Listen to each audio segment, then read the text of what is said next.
Responsible design is all about not ignoring the negatives. It's all about understanding that there are negative implications of design also. And how do we ensure that there are no negative emissions?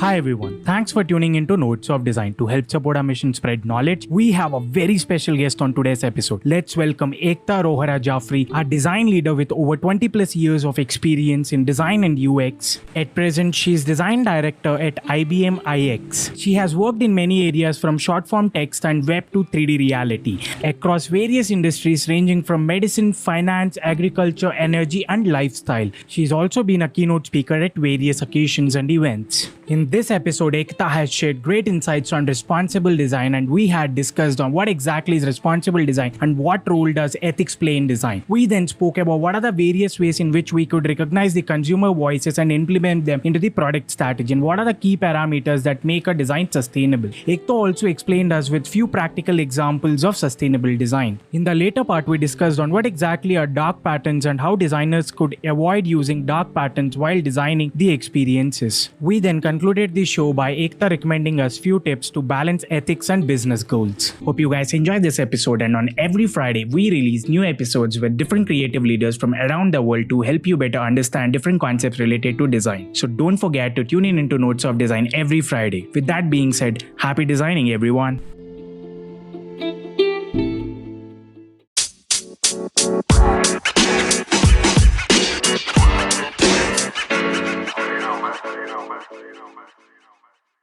Hi Ekta, welcome to Notes of Design. It's a pleasure hosting you today on our show. Thank you for inviting me. It's a pleasure to meet with other designers. So Ekta, how's your day going? It's going well. We've had fun in the day, early in the morning. We have a festival called iExponential, and we start the day with that. So meeting other designers is always fun, especially in this virtual world where you don't really get to connect quite a bit. So yeah, it's always fun. Thank you, Ekta. So if you could give a brief about yourself to our audience out there. Okay. I have about 22 years of experience in design. I started as a copywriter in an advertising agency. And this was before the advent of digital. So digital hadn't come about at that point in time. When the internet came about, and that was around 2009, late 90s, early 2000s, when the internet and internet products started getting made and released, and that's when I joined the internet. I joined Times Internet. My first product in the market was in 2000. 1999 actually.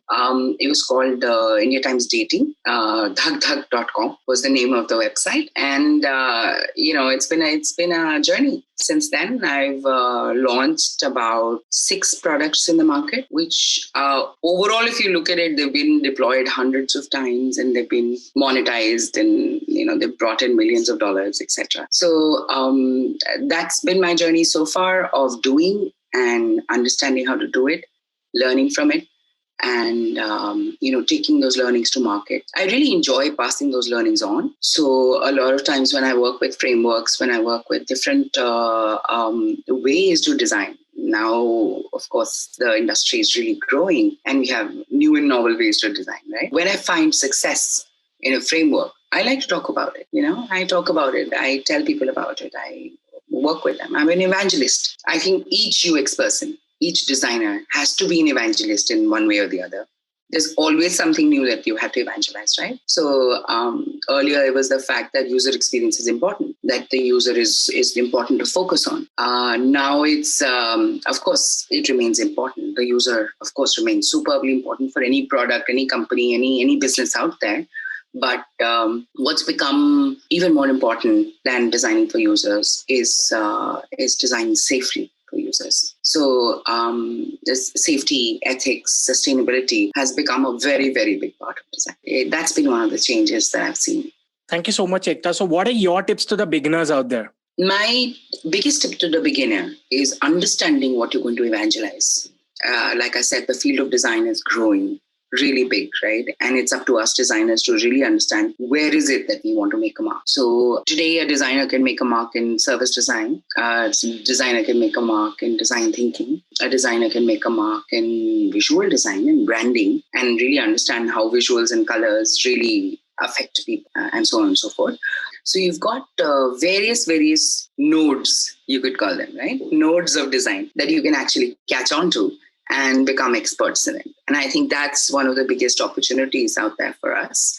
A tip for the new designer is understanding what you need to evangelize, and then in a very structured way, evangelize it. If you evangelize something, you've also got to understand why you're evangelizing it. Why is it important? And what effect and what outcome does it have, etc. So once you choose something that you want to evangelize and become an expert in, it's a good idea to understand it completely, to understand all aspects of it so that you can evangelize it properly. So a designer today, even more than being a good designer or being a good craftsman, of course, craft is superbly important, right? Craft is more important than anything else. And craft is what really qualifies you to be a designer, right? But at the end of the day, being a designer is being an evangelist. So I think I would ask the young designers to be evangelists, to understand how they can be evangelists, and also choose what they want to evangelize. That would be very cool. Thank you, Ekta. So let's begin our episode with responsible design. So what is responsible design and what role does ethics play in design?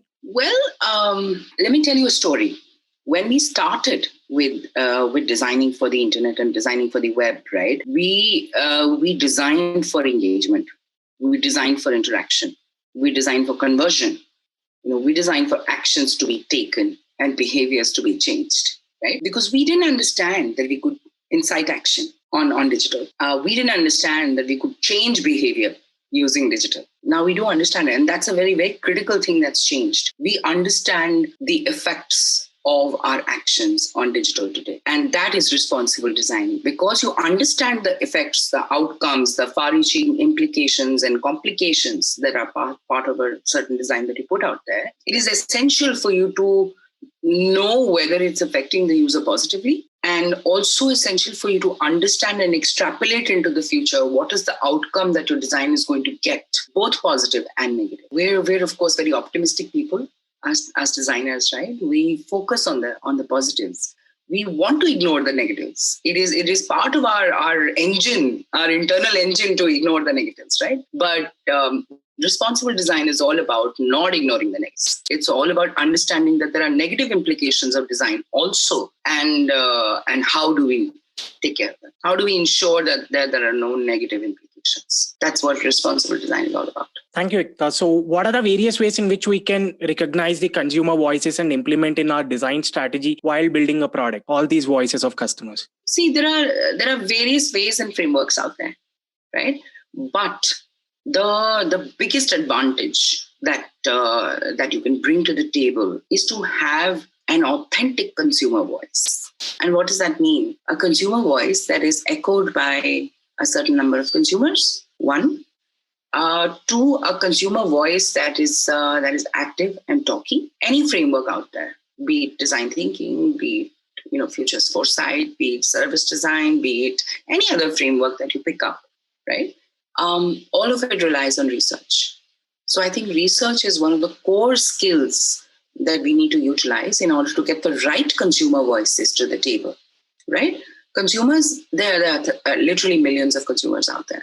And you can also choose to pick up the most vocal ones. You can also choose to pick up the most active and most vocal, I would say, very, very outwardly vocal customers. Also, we need to understand that the customer voice can be a very, very silent, very whispered, very small voice as well, right? So it's not just the vocal ones that we need to get to the table.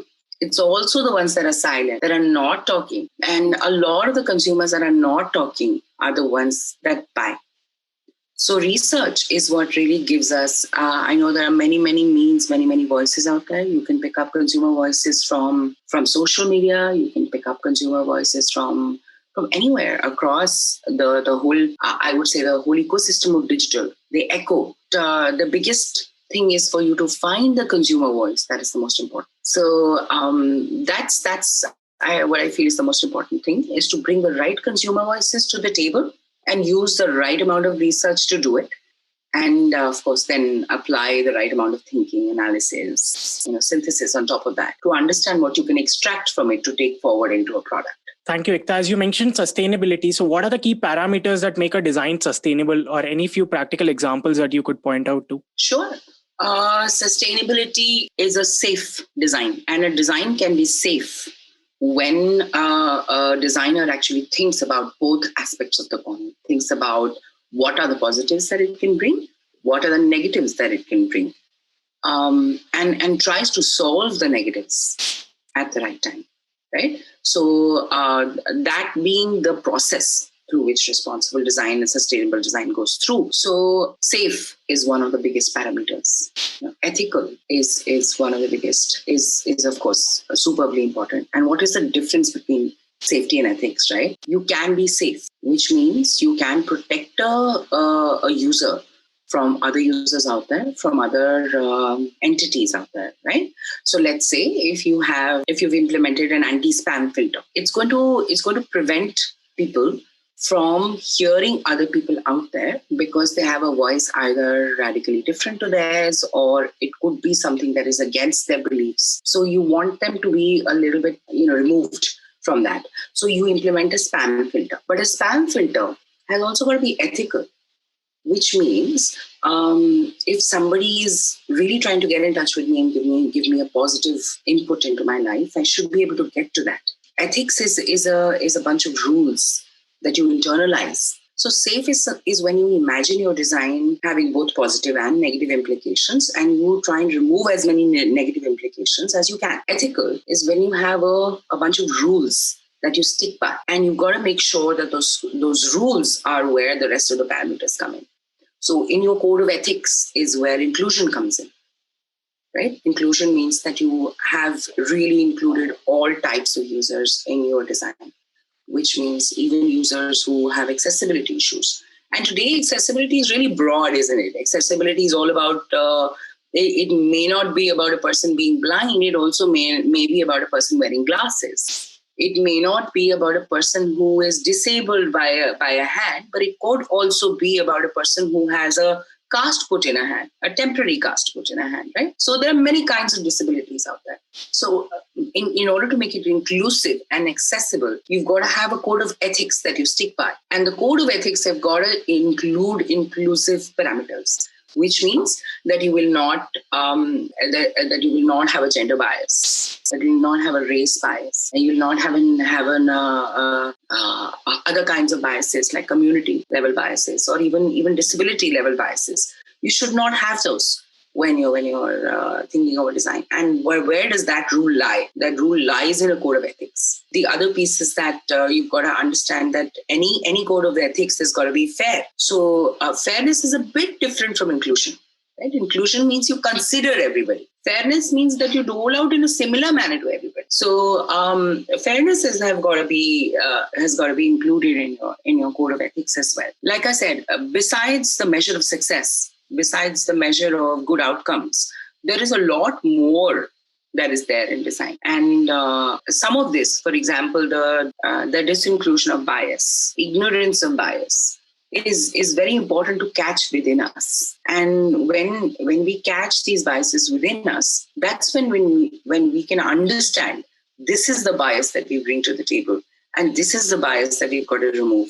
So a lot of it is also about biases. So a lot of it is also about really understanding what those biases are and wanting not to include them in your design process.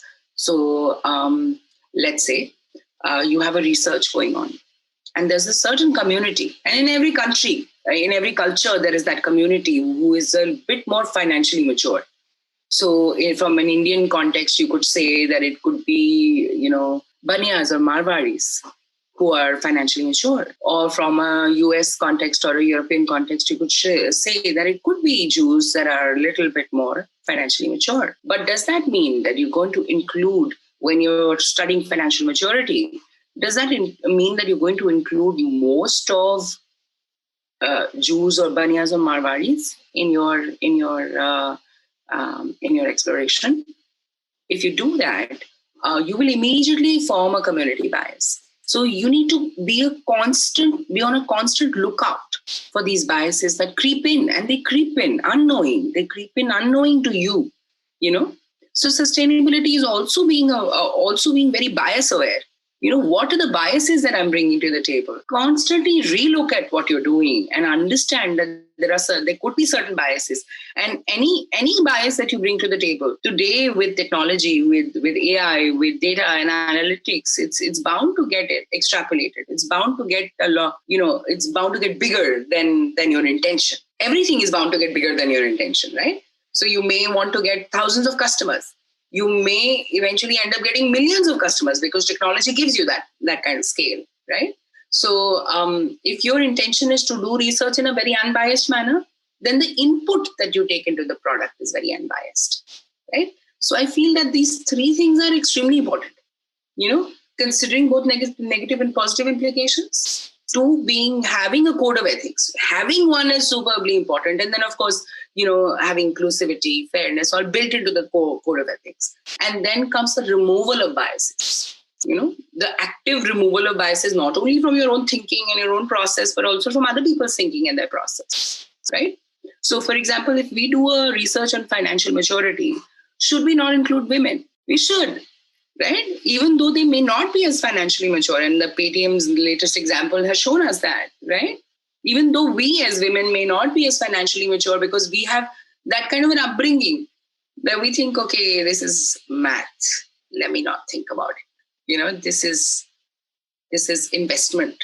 Let me not let dad do it, or let my husband do it, or let my CA do it, So those are the things that we also bring to the table, right? Because we've applied them on ourselves. And we've got to understand that we've got to remove those biases, because the technology, the products that we create today are going to be used by people who should not be exposed to these biases, right? Who should form their worldview by themselves instead of being affected by our own biases. So those three things are what make design sustainable. Thank you so much, Ekta, for explaining us in such great detail. So these days, when we talk about ethics, we hear a lot about dark patterns in user experience design. If you could explain us what are these dark patterns and how designers could avoid falling or making for these dark patterns. Dark patterns are all about having your own success interfere with your own success. When I was starting out in my career, every time I did something really great, maybe wrote a line that was really great. I was a copywriter. Right? Maybe wrote a line that the client would absolutely love and he would print it. Right? The moment I would do that, I would get a frisson of excitement down my spine. And I would say, this is it. This is what I'm here to do. So I would put it down on paper and I'd take it to the client, and the client would love it, and that's how it would go, right? Most designers get an inkling of the success that their design would bring when they're designing it. So when you design something, you're like, oh gosh, this will be so good for my audience, right? And that's the point where we've got to stop ourselves and say, this will be so good, but how bad will it be also, right?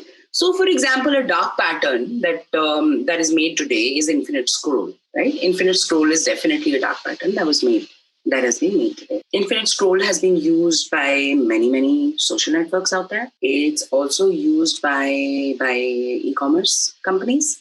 It's also used by basically anybody who wants to keep the user engaged and on their app wants to use infinite scroll. Because at the end of the day, the infinite scroll is infinitely successful. It keeps people engaged for a long time. It keeps people thinking that there's something new below the fold when you do that. When you scroll down and that rubber band comes up and it starts, you're really excited. You're waiting for something new to come. And usually it is not really something new. It's a continuation of what you've looked at. So that's a dark pattern because it keeps us addicted. It keeps us on the app constantly, and they're constantly scrolling. And what happens with human beings is that their attention span goes down. As they constantly engage with the product, their attention span goes down. So if you have an e-commerce product which has an infinite scroll in it, after two or three times going down the infinite scroll, you have lost interest. You are not going to buy from there, right? Because you haven't found what you want, and you're not very likely to find it, right? But what is that infinite scroll doing?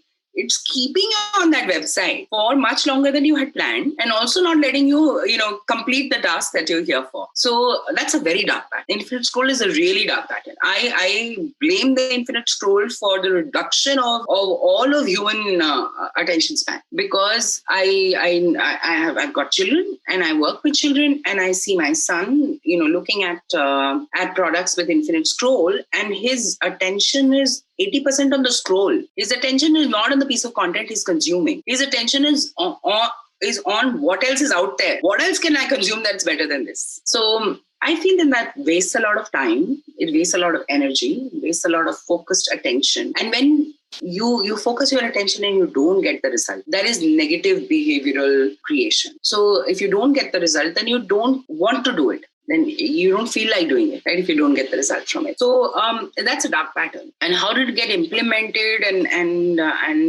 taken across everywhere? There was a point in time when I was creating a news application, and the infinite scroll was launched. My client was standing on top of my head and saying, I want infinite scroll in my application, no matter what happens. No matter what design you give me, it has to be infinitely scrollable. And so we created it. And we also realized that it's of course, increasing the amount of time a person is spending on a news app, right? He's also engaging with more things. But we also realize that the number of times he's visiting the news app is growing, and the amount of actual time that he's spending reading stuff is reducing. The amount of time he's going through the infinite scroll is increasing. So he's going through many infinite scrolls, but he's reading maybe 2 articles.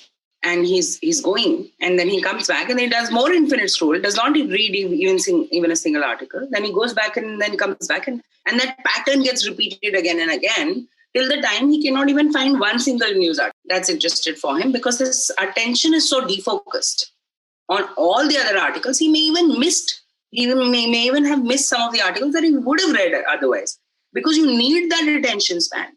You need that attention span to read, to consume, to buy, to understand, right? And if you're going to defocus that attention span on infinite scroll, then you're really, shooting yourself in the foot while you're creating that design. I would say that frisson of excitement that comes in a designer when he says, oh God, this is too cool. This is going to work so well. I would suggest you put that design out there on the board, and then you rethink it multiple number of times. Over a couple of days, you rethink it again and again and think about what are the implications. What are the human cognitive implications? And that brings me to another skill that we need, right? We know that UX is cognitive psychology. A lot of user experience is cognitive psychology. Even when we study user experience in design, we study cognitive psychology, right?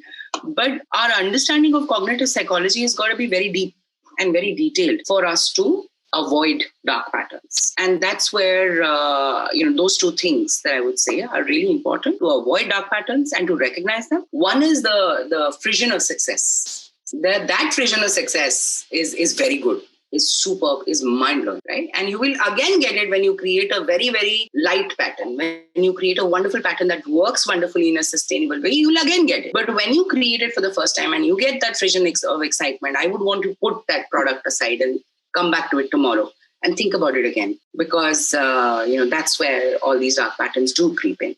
Thank you, Ekta. So this technology is rapidly innovating, and we have invented a lot of new interactions in this fast-paced moving situation. So how do we balance the business goals and ethics as a designer? That's a very big conundrum that we face. Of course, it is a very, very big conundrum that we face. And like I said, evangelism is superbly important. When I was starting out, people didn't understand that user experience by itself is a science, it's important, and the user is superbly important, right? From everybody from developers to financial analysts to management people were ignoring the users left, right, and center, right? They were looking at more of the knowledge of the aggregate rather than the in-depth knowledge of human being. So that's what we've addressed over the past 20 years. I would say that perception doesn't exist anymore. People have realized that being user-centric makes more money. So that perception doesn't exist anymore. But are people sustainable today? Are people ethical in their designs today? Are people even ethical in their intentions? Do people have current biases that they create products with? And that's our next bastion of evangelism. That's the next thing we need to evangelize. And believe you me, it's an upstream struggle. I've struggled. I've swum against the current for 15 years before the industry actually realized that the user is important, and that we need to be user-centric in our thinking. So I would say that it's all our jobs, that it is now we have a bigger group of designers. We have a larger, strength today. And so therefore, the strength of our evangelism has also got to be consistent across all designers, right? All designers have got to say ethics is important, sustainability is important. And a couple of things that are really coming in to help us evangelize those are the impact on taxation, are the impact on compliance, the impact of sustainability on tax and compliance that's coming in is going to drive that from the background. But we've got to drive it from the forefront. And that's our job. So that's where I think our next big job comes in. Thank you, Ekta, for sharing all these wonderful insights with us. So could you please share with us how does your typical day look like, or any interesting stories that you would point out to? Well, my day is always very interesting. My days, I've got to say that, being a designer is one of the most delightful things that I could ever chosen to become when I was your age, right? I would have, I could have actually become anything. I could have become a techie because I was really good at technology. I could have become a coder because my logical thinking is really good. I could have become a writer because I write well. I could have gone into the government because I'm a good diplomat, So I could have done so many things. But I actually chose to become a designer. And that's been that's been one of the most delightful things that I could have ever done for myself. And of course, my day begins with delight. At IBM iX, we have a tradition of meeting every morning. So as many of us who can come together for about an hour on a festival called iX Financial. And, we discuss things. We discuss stuff like what have we read? What have we found out? Any new skills that are there in the market? Any new interesting things that have happened. We quiz each other. We, share our knowledge. A lot of interesting things happen. So I think that starts the day very well with a measure of, always a smile. It is always a smile that I end that call with. And it's really brightened up my virtual days. So that starts it right for me. The other thing that I really enjoy doing in my giving it a running start. I like giving it a running start. I like starting things and feeling that acceleration early in the morning, right? So, I may be on 4 projects. Start my morning after I exponential with really understanding those 4 or 5 projects and where we are and what we need to do and driving the teams to do that. So that's again a very, very powerful part of my job, which I believe, gives me a sense of productivity early in the morning to start things right, to start things at a running start. So that's interesting. The other piece that is interesting is being in the IBM ecosystem, you meet so many new people every day. Every day you meet new people. Sometimes I meet new people who have common interests to mine. So I have an interest in data policy and how data policy is affecting people and how data policy is coming about in the whole ecosystem. So when I find somebody who's conversant in it, it of course gives me a lot of pleasure. When I find projects or problems, you could say, which are difficult to solve, So I when I was in 9th grade, on my binder, on my school binder, I had a big thing written. It said, I have problems for breakfast. So I like solving problems, I like, creating simplicity out of complexity.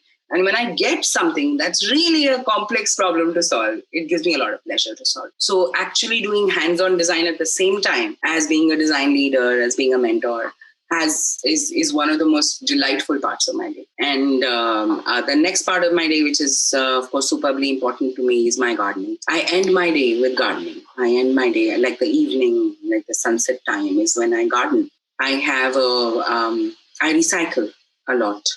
So every day I have some new thing that I have to recycle. It can be a flush tank, it can be a glass, it can be a pot, it can be a wash basin. But I like understanding what I can plant in them. So I really enjoy doing the gardening and I really enjoy doing the recycling also. And that's how I end my day, and then I go for my exercise, and that's about it. Spend time with my son and my husband. The day is done. Thank you so much, Ekta. So we'll end this show by you recommending 3 favorite books of yours and also people who inspire you the most in this space. Not having studied design, hands-on, I hardly have any design authors that I really, admire, because I've seen design come up I've seen the craft of design. I've seen the science of design really come up in front of me and create itself, right? So I'm more of a person who's snacking from various people. I'm going and I'm taking one thing from one person, another thing from another person, another thing from another person, and creating my own recipe, because of course it's all nascent and everybody can create their own recipe. So I do that. And so my favorite book is mostly fiction or non-fiction. It is not about design. My favorite book in non-fiction is something that has been launched very recently. It's Poor Economics. Right? So Poor Economics, the Nobel laureate, couple, Esther and so both of them came up with that book, and I started reading it and I couldn't put it down. I could not put it down, because the next bastion for us, the next challenge for us, is how to take digital to the grassroots. How do we make it more democratized? How do we make education more democratized? How do we make technology and the advantages that technology brings more democratized? How do we make information and capability more democratized, right? So we all work on it. Each and every one of us works on it. And to really understand how people at the grassroots level understand things, what their struggles are, what their prerogatives are, what their priorities are, is I think that gave me a unique insight into humanity. And it also opened my eyes. It had many aha moments for me. Many aha moments for me. So that's my most favorite recent book. Then I'm a huge Star Wars fan. Like huge Star Wars fan. So much so that my son literally is a Jedi in training. So I have wooden Jedi swords that I fight with him. So my second favorite book or books are Star Wars books. And you can see me walking into any bookseller and asking, my first question to them is, Star Wars, hey? Do you have any Star Wars? So there are, I think there are more than 500 books out there. And I own about 200 something of them already. And my constant, endeavor is to keep looking for a Star Wars book. And the reason why that is because I feel that Star Wars gives us insight into how human beings can perceive advancements in technology and can work. What does it look like 20 years from now? What does it look like 30 years from now?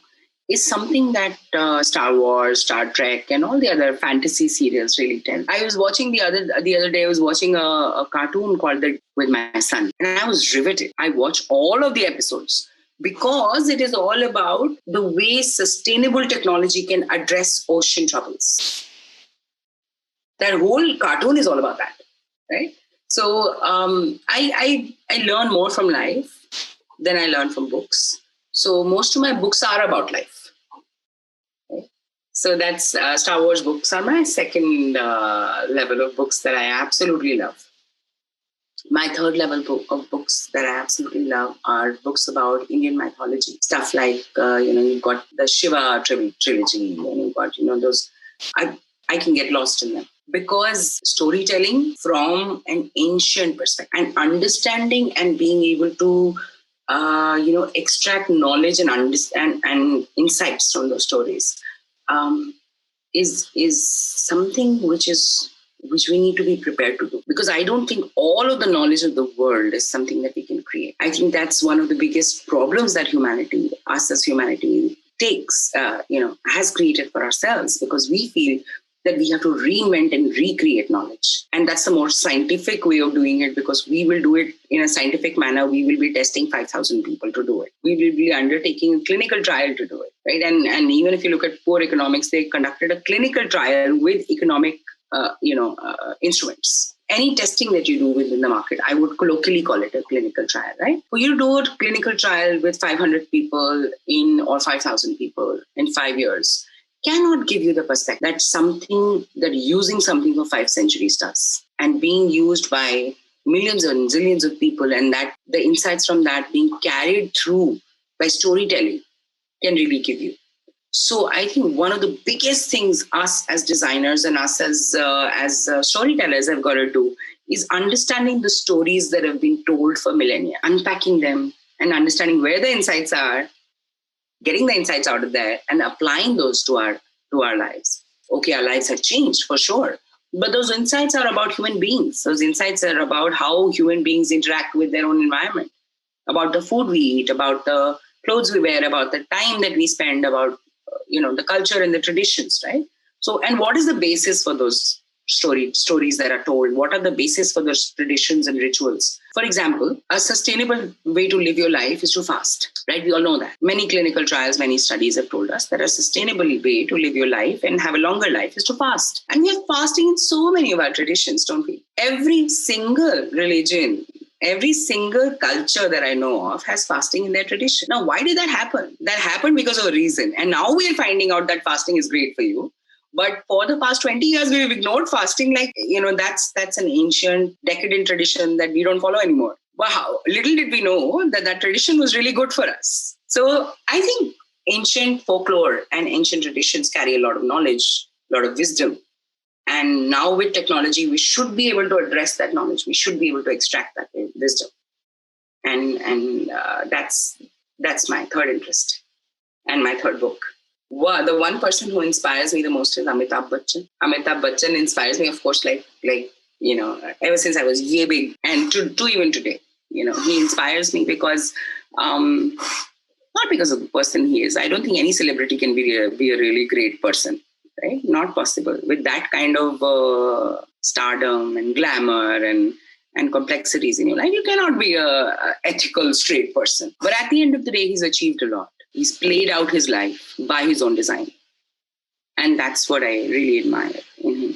I would tell you the third who I admire, and then I will tell you the second one, yeah? Because the third, I wouldn't call it a person, I would call it people, right, that I admire are young people who bring more perspectives to the table. I deal with young people every day. I deal with students, with freshers, with my own brothers and sisters, my friends who are young every day. And I really admire what they bring to the table in terms of their thought process, because their thought process is not rooted in ours. And that's what I like about it. Because of there being no lack of inputs to their thought process, because of digital, they've been influenced by many, many, many, many thought processes. So for me, each young person is an Adam and an Eve, because they have invented themselves, right? And they have created that thought process. And because human beings evolve in a certain way, and they evolve in similar ways, if a young person has a thought process, there are many other young people out there who have a thought process like. So I really admire I really admire what they bring to the table in terms of that fresh perspective, in terms of that,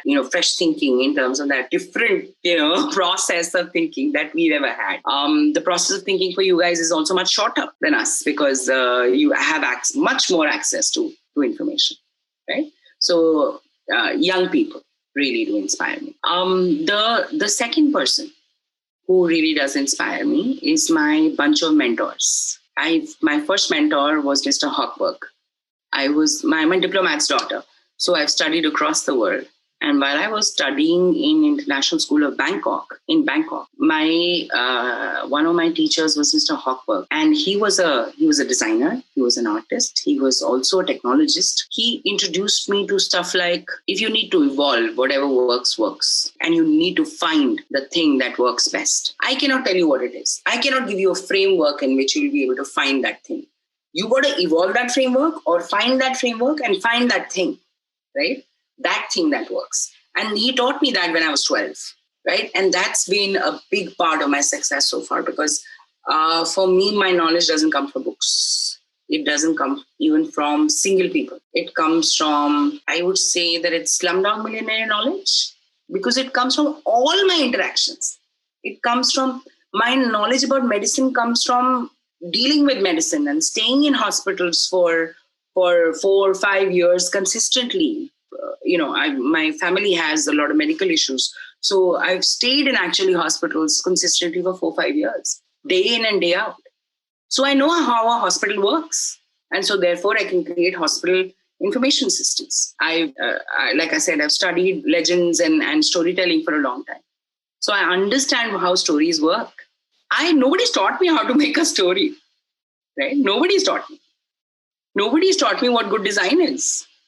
But I've learned it on my own by experimenting it and releasing it in the market and understanding what are the parameters that are making it work, right? So, and because most of my knowledge has been gathered through interactions, through the world, it is more about people. It is more about, interactions. It's more about experiences than books.